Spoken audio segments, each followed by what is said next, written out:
Hi and welcome to another video from the Intelligent Auto channel. Today we have a 2012 Skoda Octavia and the customer complaint is air conditioning isn't getting cold.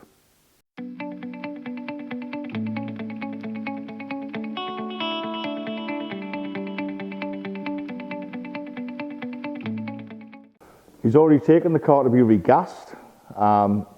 When the old refrigerant was recovered, they recovered about 400 grams. The system takes 565 grams, I believe. So it was regassed back to its correct level and still the air conditioning wouldn't get cold. So before we start, first of all, let's confirm the customer complaint. So here we're on the car. Let's get it started up. We'll get the aircon turned right down to its lowest level. Aircon on.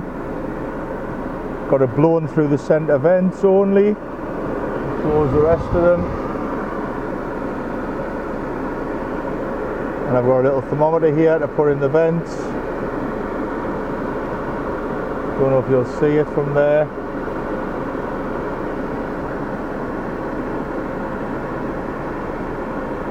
We'll give it a chance to see if it chills down. Just pick the engine revs up. You see aircon's on. It's on its coldest settings. We're currently sitting at just over 20 degrees.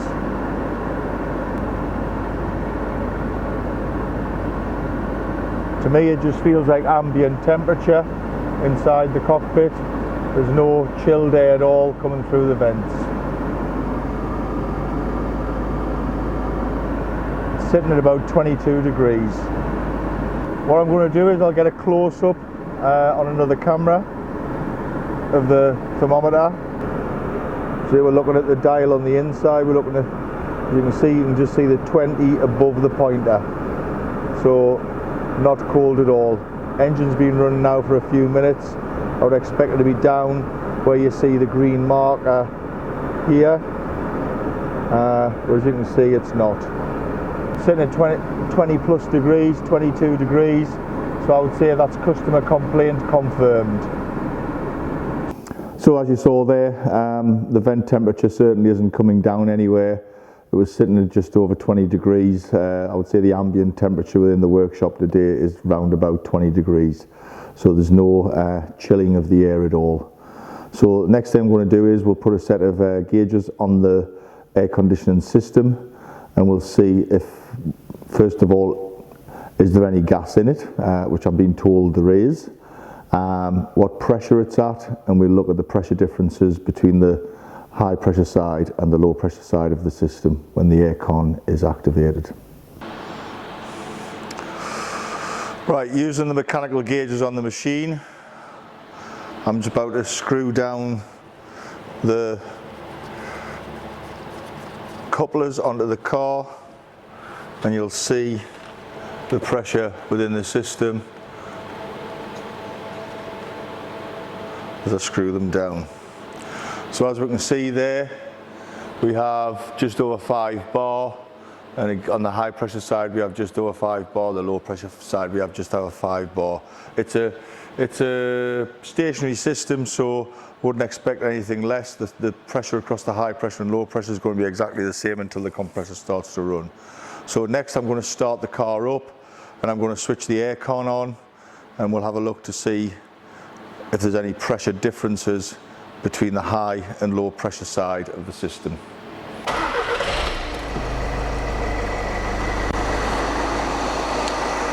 Right, I've got the air conditioning off there and I'm now switching it on. Switching it off and I'm switching it on.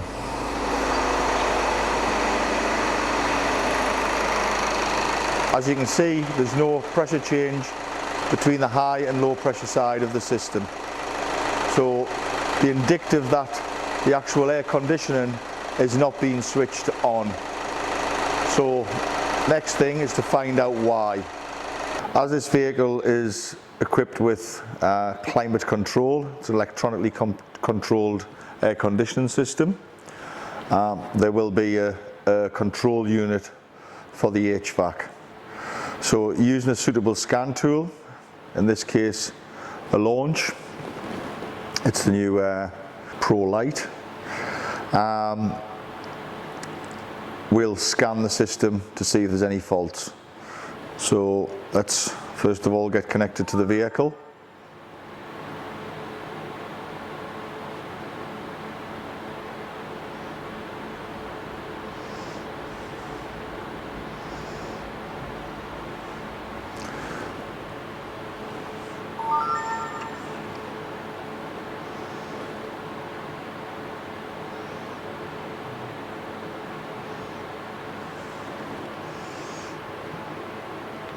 System selection, air conditioning,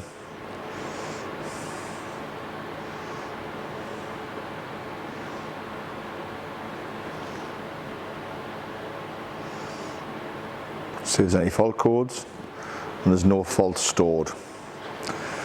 Next thing I want to do is read some data. I want to see that the interior temperature sensor is reading something which is plausible.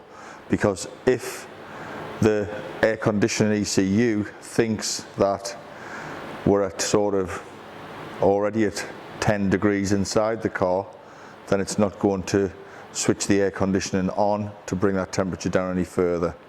So we'll go through the data list and see if we can find, we've got outside air temp, we might as well have a look at that, and interior temp there.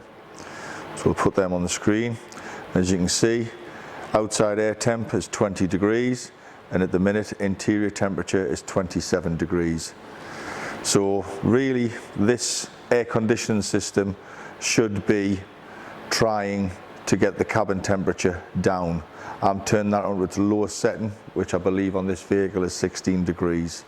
So I would expect vent temperatures somewhere in the region of 3 degrees, so that would eventually bring the cabin temperature down to that 16 degrees.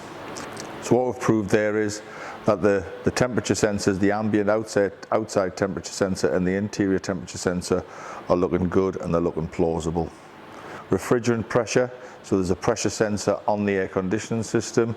Refrigerant pressure 5.4 bar. The gauges on our machine reflect that. So again, that sensor is plausible. Okay, I was looking there to see if there was a live data pid for the AC button, but there wouldn't appear to be one. See if the climate control module is actually seeing the button being pressed. The light is coming on the button when I'm pressing it, so it's I'm assuming that it is seeing it being pressed. What I have found though is an actuation test for the compressor. So at the minute I've got the air conditioning switched on in the car, the engine's running, and as you can see our pressures are sort of where they are. And what I'm going to do is I'm going to press start, which should briefly switch on the compressor. So what we should start seeing there is needle position changes on the high pressure and low pressure side of the air conditioning system. So here we go. And as you can see, there's nothing happening. So it would indicate that the compressor is not being switched. So next step is to look at the compressor and find out how it is controlled. This vehicle is fitted with what's called a variable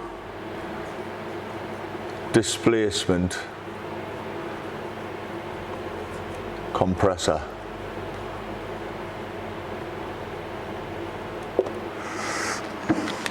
What that means is, unlike conventional aircon compressors which have a clutch mechanism within the pulley, this is the drive pulley here. When you switch the air conditioning on, magnetic clutch pulls in, which then starts the external part of the pulley, driving the internal part of the pulley, which then in turn drives the inside of the compressor. How this works is the compressor is constantly turning, so the internal workings of the compressor are constantly turning. The temperature control is controlled by a solenoid on the back of the compressor, and what that solenoid does is it alters the angle of what's called the swash plate inside the compressor. So when you require cooler air, the swash plate angle increases that way, so that the piston travels further up and down the bore, pushing more refrigerant through the system, thus giving you colder air. When you require warmer air, the solenoid alters the angle of the swash plate so that the piston doesn't travel as far down the bore, so again moving less refrigerant around the system, which ultimately ends up in warmer air inside the car.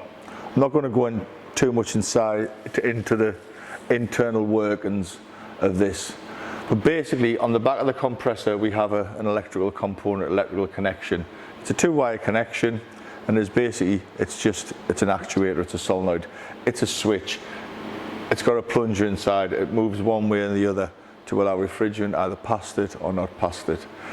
And how it's controlled is one side of the switch is permanently connected to chassis ground, and the other side of the switch is controlled via what's called a PWM signal, pulse width modulation, and depending on how cool you're requesting the air inside the car will depend on the frequency of this PWM, sorry that's the wrong word, not the frequency, will depend on the duty cycle of this PWM signal. If you were requiring colder air, it would be at 12 volts more than it's at ground. If you were requiring warmer air, it would be at ground more than it's at 12 volts. So basically that's how it works. So I think what we need to do is we need to work out to see if this solenoid on the back of the compressor is being switched on for starters, and if it is being switched on, why is the compressor not switching on? Why is the mechanical side of the compressor not working? So first of all, we'll find the solenoid, we'll check the wiring to it, and we'll check with an oscilloscope to see that we are getting this PWM control. If you can see, this is the air compressor up here, just above these water pipes, and this is the plug here I was talking about, the solenoid on the back of the compressor. It's a 2-pin plug. I've got the ignition on, so what I'm going to do is I'm going to just unplug that, and first of all I'm going to check to see if I've got a good ground to it. To do that I'm going to use a test lamp. I've got the tail of the test lamp connected to battery positive, and what I'm looking for on one of these pins is a ground. Just get my hand out the way, just touch the front of them connectors, nothing on that one, and there's my ground there. As you can see, the test lamp lighting up. So I've got a ground connection to it. The other terminal is going to be PWM controlled from the climate control. So to be able to check that, I'm going to need to use an oscilloscope. I'm going to get a couple of breakout leads. First of all, I'm going to put them into the plug itself. I've got a couple of female ones to go into the component.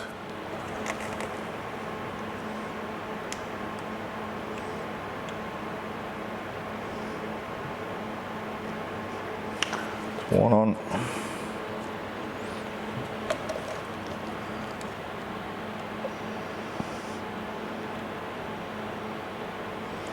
It's 2 on. I've got these little bridges to connect them together. And make sure we get these the right way. So that's the square end of the plug. So that's that one.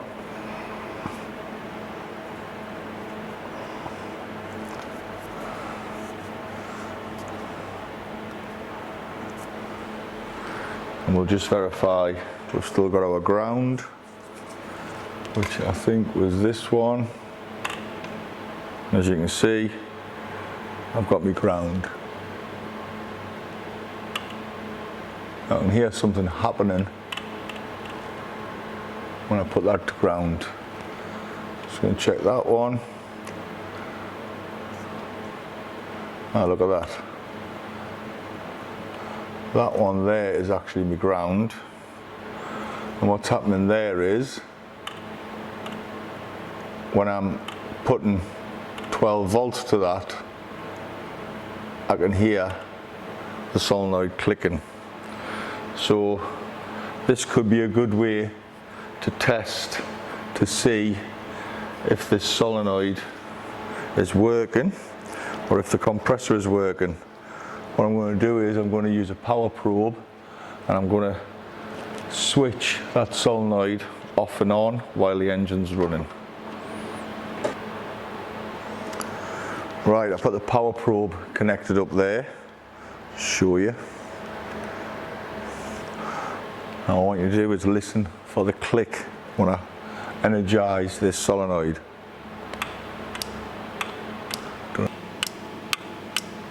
So something's happening there. I'm going to drop the car down. I'm going to start the engine. And I'm going to energize this solenoid. And look, we'll keep an eye on the pressure changes on the gauges on the machine to see if the pressure changes. So I'm now going to start the car up.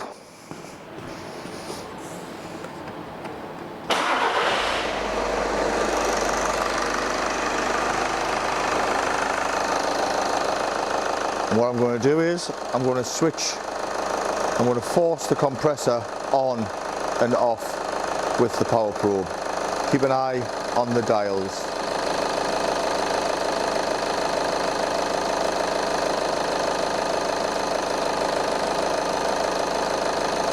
Show you that I'm doing it. As you can see there on the power probe, you can see the voltage going up and down. What that's saying is there's a PWM signal there, there's some kind of control there. So what I'm going to do is, and there we go. There's a little oscilloscope on here. I'm going to get you a closer look at it.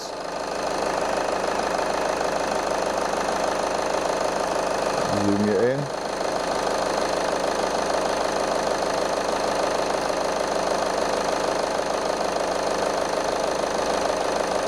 I don't know how well that's showing up on camera.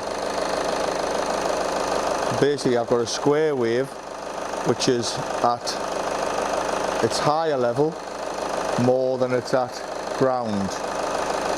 What I'm going to do is I'll put the pico on it to see if we can get a better view of that. But if I press the button,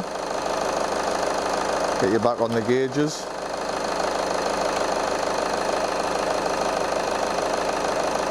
I'll press the button, see if I can get it in shot.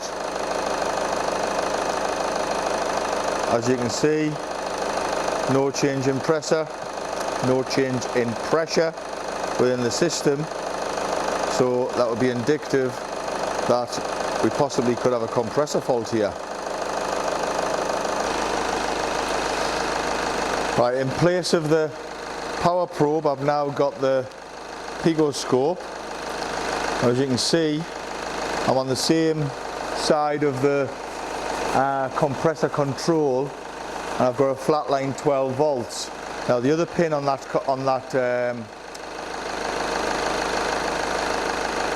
control solenoid, it was a ground which I proved before by using the test lamp. So what I'm going to do now is I'm going to switch off and on the air conditioning inside the car, and if you just watch what happens to the control to the compressor.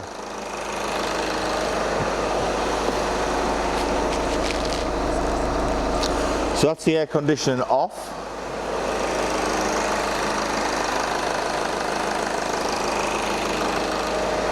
And now I'm going to switch it back on. As you can see, PWM signal was growing there. It was going, its duty cycle was very high. It was at 12 volts more than it was at ground, proving that the vehicle is trying to switch on this compressor. So, conclusive, we have a problem with the compressor on this vehicle.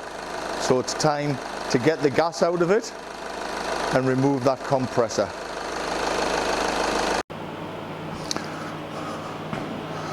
So I'm going to now remove the gas from this system. Go with the customized service.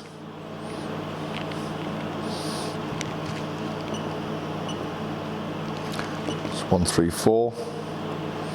Recycling phase, yeah. Vacuum phase, no. Charging phase, no.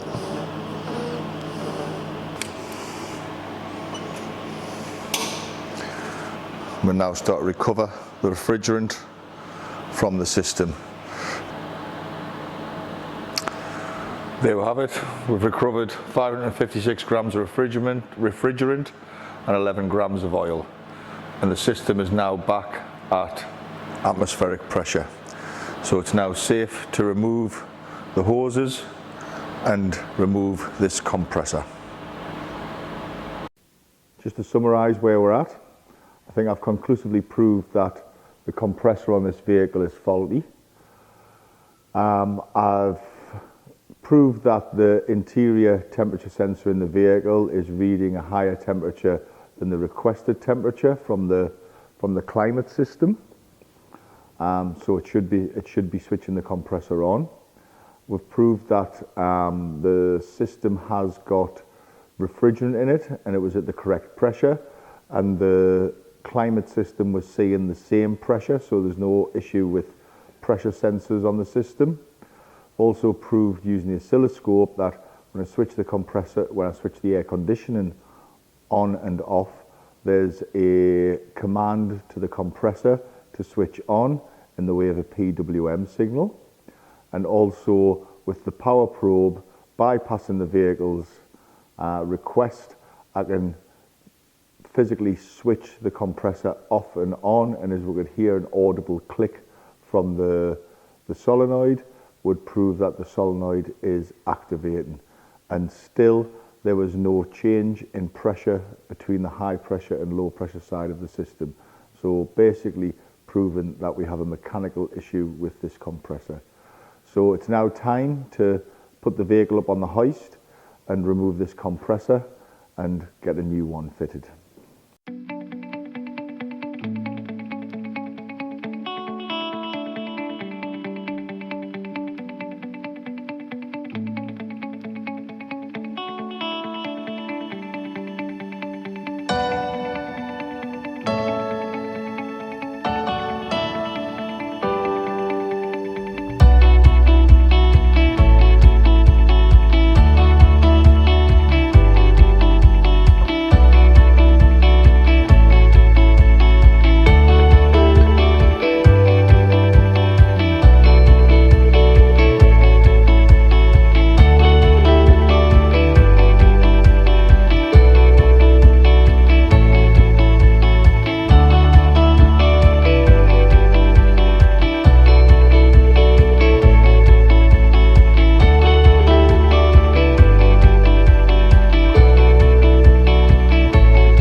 So here we have it off the vehicle.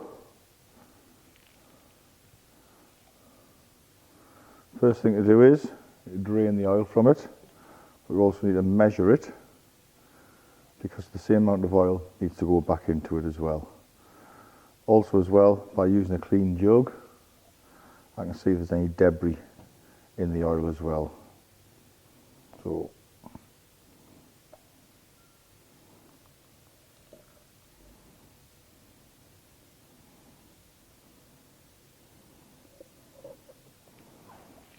sit down the jug and turn it.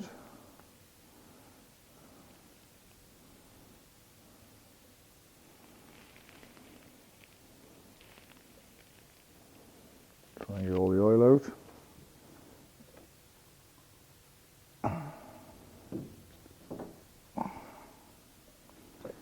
There's more oil coming out the bottom. And the good thing is the oil's looking pretty clean there. So I'm pretty confident that the compressor hasn't broke up inside.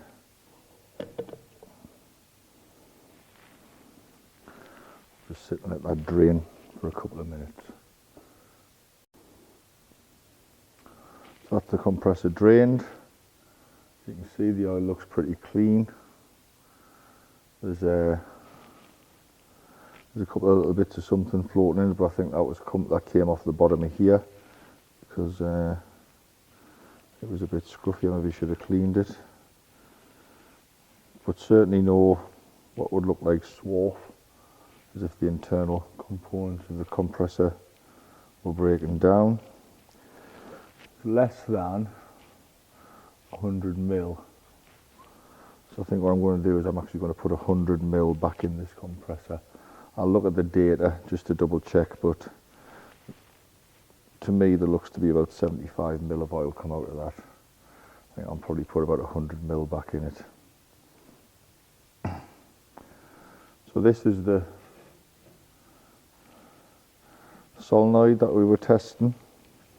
I'm just wondering if it's worth taking out the circlip and seeing if there's anything to be seen on it.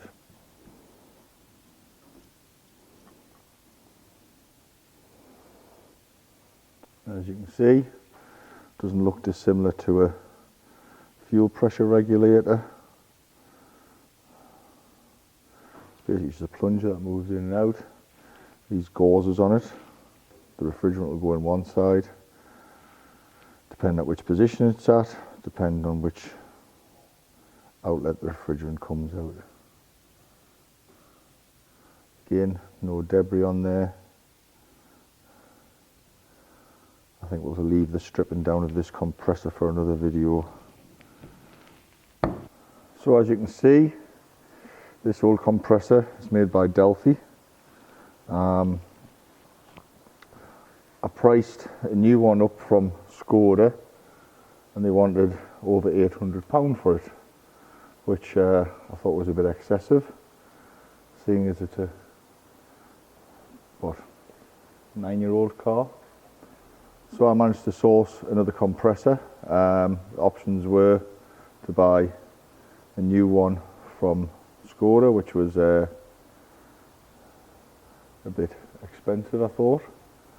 I could have bought a used one, but the problem with the used, you don't know what you're buying. Are you buying something with the same problem?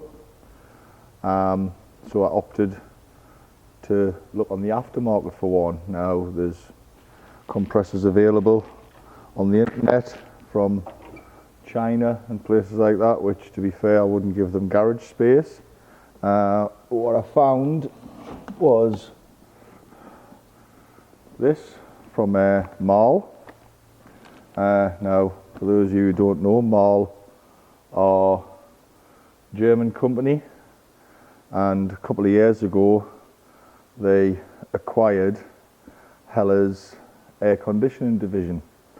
So even though MAHLE are quite new to the air conditioning market, they've got decades and decades of experience behind them via Heller. So this turned up today. So let's compare the quality of the MAHLE one against the quality of the original equipment, Delphi one.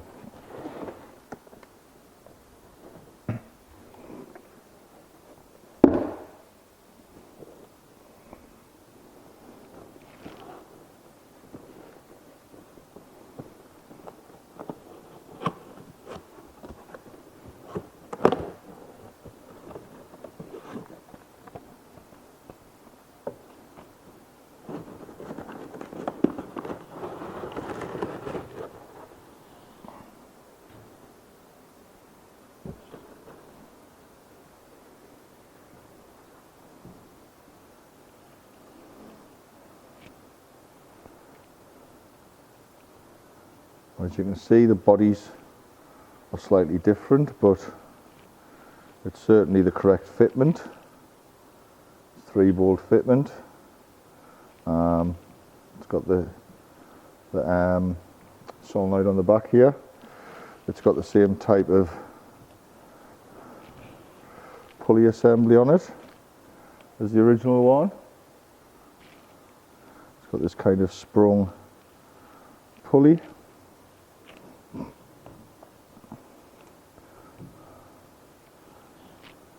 Comes with new bolts. It's capped off. Yeah.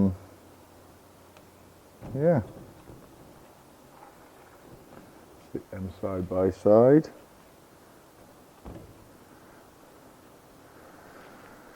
Yeah, as I say, it's slightly different casing, but it would appear to be the correct part. So yeah, I'm quite happy with that. As I say, MAHLE, I kind of guarantee quality is going to be second to none. German company, been in the automotive industry for years, and they're an OEM manufacturer, so they're actually an original equipment manufacturer for some components. As I say, it's a Delphi one, which is the OE on this car, but I'm quite happy to fit that. The quality looks absolutely fine. First thing I've noticed there when I'm turning it is a lot more resistance on that one than there is on that one. So that might point towards what maybe's gone wrong inside of there. So we'll take the protective caps off.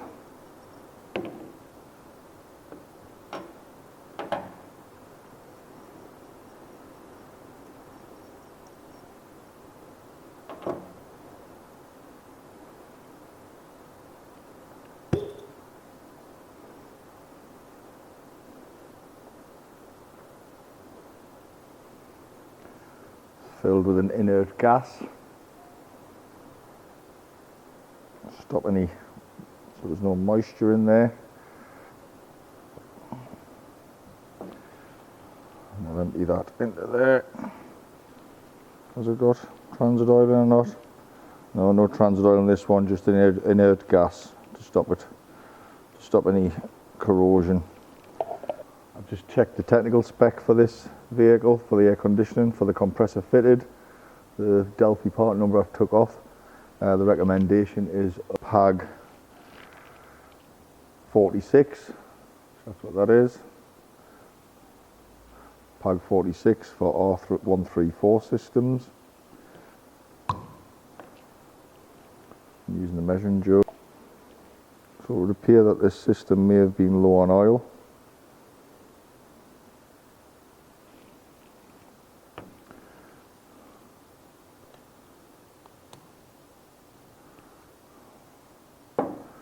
And we just pour that into the body of the compressor.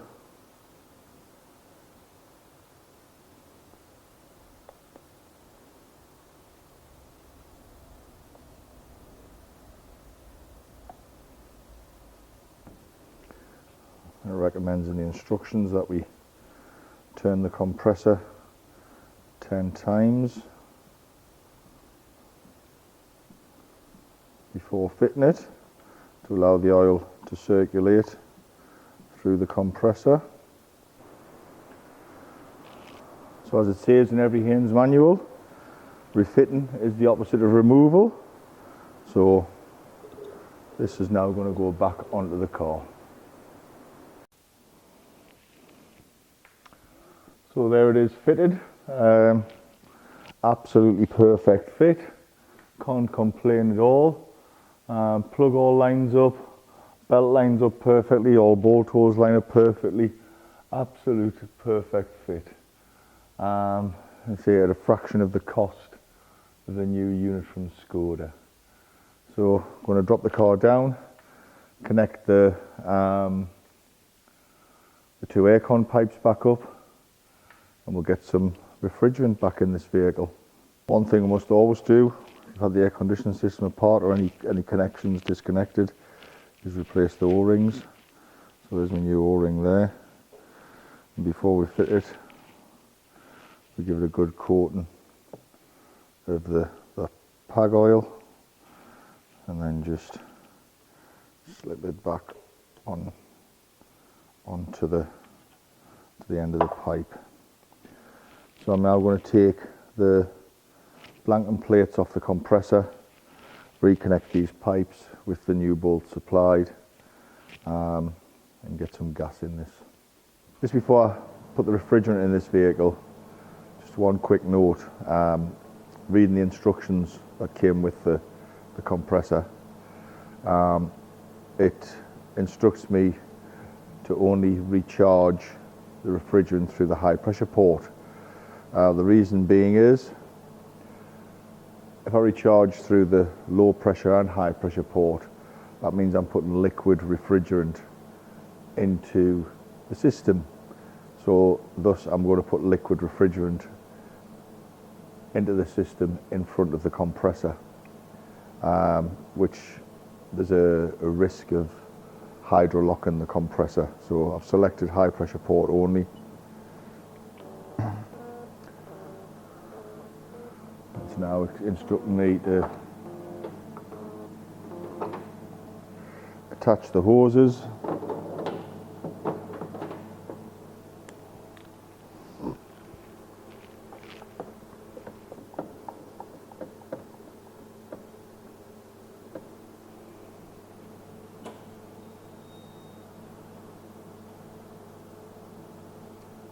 Saying there's pressure inside the AC system, so it's going to start recycling. Because we've had the system open, there's going to be the pressure inside the system is going to be slightly higher than. And there goes the vac phase for 30 minutes. So we'll come back to it once it's vac down, and it's sat for 10 minutes to check that the system can hold vacuum. Just finished its vac test there, which it's passed. So now going on to the refrigerant heating phase. So it's heating the refrigerant in the bottle inside the machine, and it'll then fill the system with the desired amount of refrigerant. Now injecting the UV for leak detection. It's now putting the refrigerant back into the system. So as per the instructions that come with the new compressor, it instructs me once fitted and the system is recharged with refrigerant to run the engine for 2 minutes with the air conditioning off. As you can see, air conditioning's off. We're just coming up to the end of the 2 minutes now.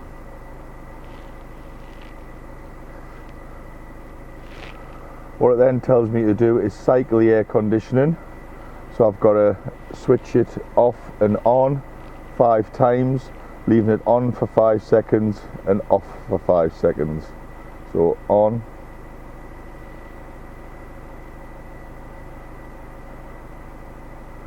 and off,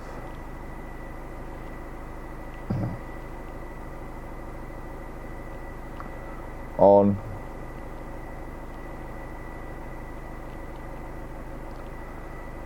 and off,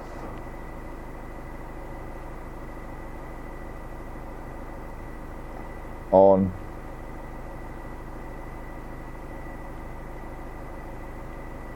and off, last time, on,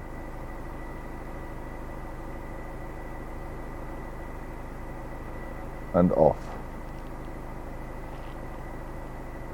At this point now we should be good to go. So I'm going to switch it on, and I'm going to put the fans on full again.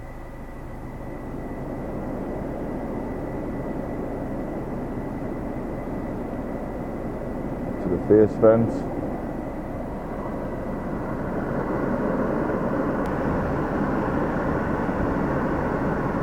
So there we go. I'm going to get the other camera and get you a close up on the thermometer.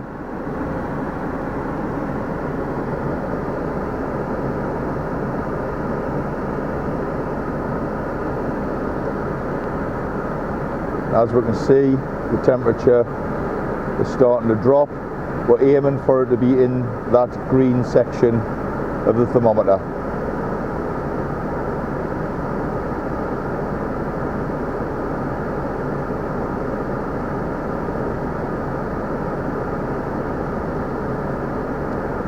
It's going down in the green section now.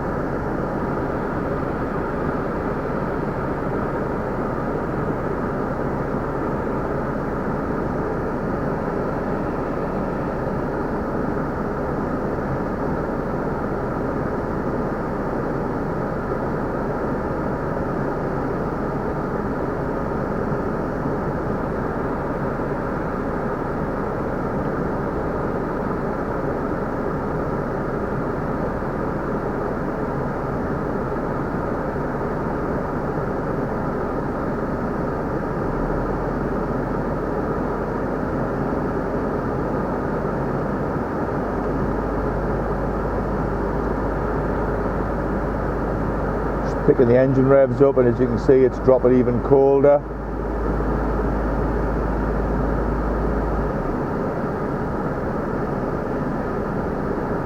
So I'd say that air conditioner is now functioning correctly. Next, what we'll do is we'll take a look at the gauges on the machine, and I'll start cycling the air conditioner off and on, and you'll see the pressures changing across the high and low pressure sides of the system.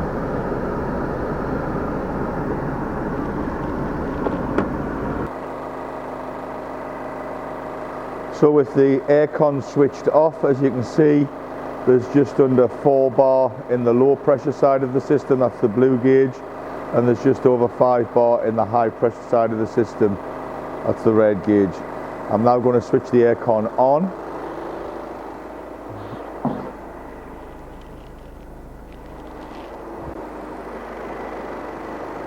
Straight away we hear the engine note change, and we see the system pressure rising. On the high pressure,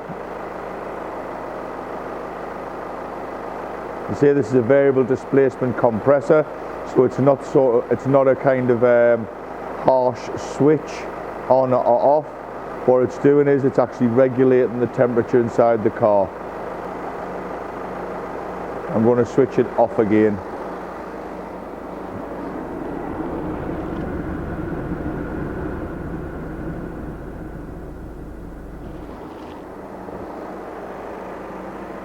As the system goes off, you can see the high pressure side reducing.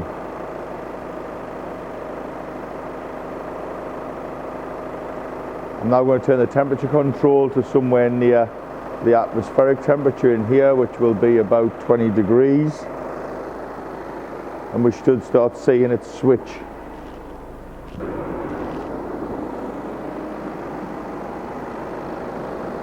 As it switches back on, you see the pressures changing.